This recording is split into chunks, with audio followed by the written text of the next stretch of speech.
Children of God, the First Vatican Council, held from 1869 to 1870 and convoked by Pope Pius IX, was one of the most significant moments in church history. It officially defined the dogma of papal infallibility and reaffirmed the primacy of the Pope.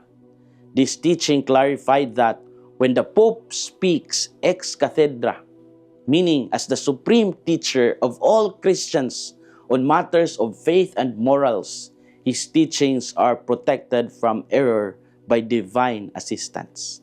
At that time, the world was facing strong waves of rationalism, secularism, and political movements that questioned religious authority.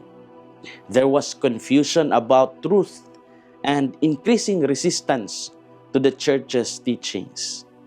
The council sought to address these challenges and strengthen the faith of believers. It emphasized that the church's authority is not merely human, but guided by the Holy Spirit. This did not mean the Pope is always right in everything, but that in specific conditions, God preserves him from error. The discussions were intense and not everyone easily accepted the definition, yet the council affirmed that truth needs a firm foundation. In a time of confusion, the church stood to proclaim clarity and guidance. In the Gospel of Mark, the chief priests, scribes, and elders questioned Jesus about his authority. They asked, "By what authority are you doing these things?" Jesus responded with a question about the baptism of John, placing them in a difficult position. They refused to answer because they feared the consequences. In the end, Jesus also did not answer their question. The exchange revealed that their concern was not truth, but self-interest. Authority in this moment was not recognized because hearts were closed. What can guide us today as we reflect on this? First, true authority comes from God and requires openness of heart. Jesus asked, was John's baptism of heavenly or human origin? He pointed them to reflect on their sincerity. Their inability to answer showed their lack of openness to truth.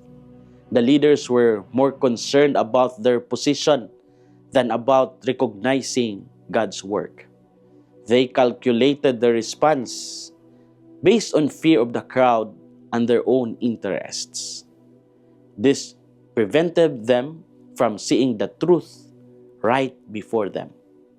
In our lives, we also encounter truth in different ways. Sometimes, we resist it because it challenges us. This we must always remember. True authority comes from God and requires openness of heart. Second, fear and pride can block us from recognizing what is right. Because they were afraid of the crowd, the leaders controlled their response. Instead of seeking truth, they choose safety and self-preservation. Pride also played a role in their reaction. Admitting the truth would have required them to change. They preferred to remain in their position rather than accept something new. This closed their hearts to God's message.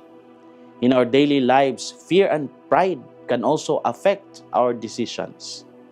We may avoid doing what is right because of what others might say. We may resist correction because of our ego. Fear and pride can block us from recognizing what is right. As we reflect, we ask ourselves, am I open to recognizing God's authority in my life? Do fear and pride prevent me from accepting the truth?